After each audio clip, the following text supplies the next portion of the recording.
Hey everyone, and welcome back to the channel. Today, we re-journeying back in time to ancient Egypt to explore one of humanity's most breathtaking achievements, the Great Pyramid of Giza. Seriously, how did they build this thing? For over 3,800 years, it was the tallest man-made structure on Earth. It's the last surviving wonder of the ancient world, and it still holds so many secrets. Let's dive in and uncover the mysteries behind this incredible monument. The Great Pyramid was built for the Pharaoh Khufu, who reigned during the 4th Dynasty of the Old Kingdom. We're talking about a construction project that took place around 2582. It's 2560 BC. That's over 4,500 years ago. Imagine the sheer scale of this operation. The pyramid stands on the Giza Plateau, just outside modern-day Cairo, alongside two other major pyramids built for Khufu's successors, Khafre and Menkaure, and of course, the enigmatic Great Sphinx. But Khufu's pyramid is the one that truly steals the show. It's a testament to the power, wealth, and incredible organizational skills of the ancient Egyptian civilization. So, let's talk numbers, because they are absolutely mind-boggling. The Great Pyramid originally stood at about 146.6 meters, or 481 feet tall. Over the centuries, it's lost a bit of its height due to the erosion of its outer casing stones, but it's still a colossal structure. It's estimated to be made of around 2.3 million stone blocks, with most of these blocks weighing between 2.5 and 15 tons each. Let me say that again. 2.3 million blocks, some weighing as much as several elephants. How on earth did they move them? Not just move them, but lift them and place them with such astonishing precision.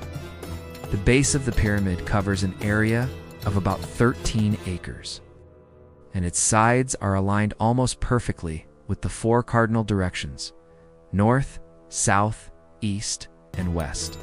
The accuracy is so incredible that the margin of error is just a tiny fraction of a degree. This wasn't just slapped together, it was a masterpiece of engineering and astronomy. The question of how is the one that has fascinated historians, archaeologists, and conspiracy theorists for centuries. The most widely accepted theory is that the Egyptians used a system of ramps. But what kind of ramps?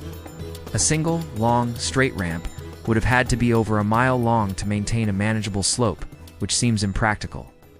Other theories suggest a spiral ramp that wound its way around the outside of the pyramid as it was built, or perhaps an internal ramp system, which some recent scans have hinted at. Another part of the puzzle is how they quarried and transported the stones. The majority of the limestone blocks came from quarries right there on the Giza Plateau, but the finer white Tura limestone used for the outer casing came from across the Nile and the massive granite blocks.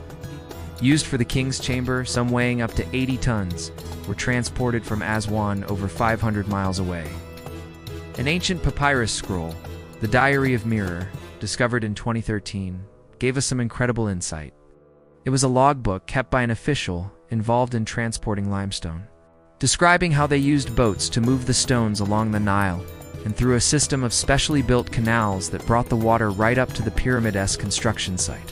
Now, let's venture inside. The interior of the Great Pyramid is just as fascinating as its exterior. Unlike later pyramids that were filled with elaborate hieroglyphs and decorations, the inside of Khufu's pyramid is stark and undecorated. There are 3 known chambers. The lowest one, called the subterranean chamber, is carved into the bedrock beneath the pyramid and is rough and unfinished. It's a bit of a mystery why it was left this way. Moving up, we have the so-called Queen's Chamber. The name is a bit misleading, as it was likely not intended for a queen, but perhaps for a sacred statue of the king, also remained unfinished. The real centerpiece of the interior is the Grand Gallery and the King's Chamber. To get there, you have to ascend a long, narrow, and incredibly tall passage called the Grand Gallery. It's an architectural marvel in itself, with a high corbelled ceiling that creates a sense of immense scale. At the top of this gallery, you enter the King's Chamber. This room is built entirely of red granite. Inside, you'll find a single, large granite sarcophagus. It's slightly wider than the passage leading to the chamber, which means it must have been placed inside as the pyramid was being built around it. Khufu's mummy has never been found, and the sarcophagus was empty when the pyramid was first entered in modern times. This has led to all sorts of speculation. Was it robbed in antiquity? Or was the pyramid never intended to be his final resting place at all? This brings us to the purpose of the pyramids. The mainstream view is that they were tombs, designed to protect the pharaoh's body and possessions for the afterlife. Egyptian religion placed huge importance on the afterlife, believing the pharaoh would become a god.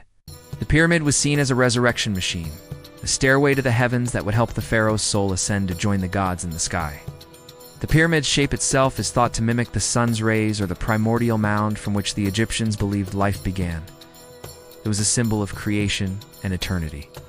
The entire Giza complex, with its temples, causeways, and smaller pyramids for queens, was a massive necropolis dedicated to ensuring the pharaoh's successful journey into the next world. Of course, with any great mystery, there are alternative theories. Some people believe the pyramid wasn't a tomb at all, but something else entirely. A power plant? An astronomical observatory? A repository of ancient knowledge? While these ideas are exciting, they lack the substantial archaeological evidence that supports the tomb theory. For example, the pyramids are located in necropolises, or cities of the dead, surrounded by tombs of family members and high officials. The texts we have from ancient Egypt, like the pyramid texts found in later pyramids, are all about funerary rituals and the king's journey to the afterlife. While it's fun to speculate, the evidence strongly points towards the Great Pyramid being the ultimate royal tomb. What's also incredible is the workforce that built it. Forget the Hollywood image of slaves being whipped into submission. Evidence from a nearby workers' village shows that the pyramid builders were skilled Egyptian laborers. They were well-fed, housed, and even received medical care. Excavations of their cemetery showed that their skeletons had signs of hard labor, but also evidence of healed bones, suggesting they were cared for. They were likely a combination of a permanent skilled crew and a rotating workforce of seasonal agricultural workers who contributed to the project during the Nile's annual flood when farming was impossible. It was a national project, a source of pride, and a way for people to serve their god king. Even today, the Great Pyramid continues to reveal new secrets. Modern technology like cosmic ray moon scanning is allowing us to peer inside the pyramid without drilling a single hole. In 2017, the Scan Pyramids project announced the discovery of a large, previously unknown void above the Grand Gallery, dubbed the Big Void. We still don't know what it is. Is it a structural feature designed to relieve weight? Is it another hidden chamber? The research continues, and who knows what other secrets the pyramid is waiting to share with us.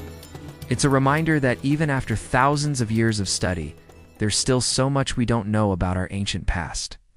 The Great Pyramid of Giza is more than just a pile of stones. It's a symbol of human ambition, ingenuity, and our eternal quest to understand our place in the universe.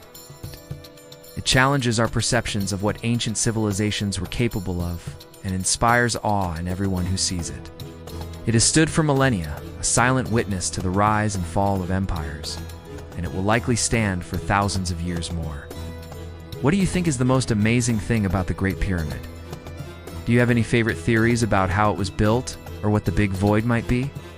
Let me know down in the comments. I'd love to hear your thoughts. Thanks so much for watching, and if you enjoyed this journey into ancient Egypt, make sure to hit that like button and subscribe for more adventures into history. See you next time.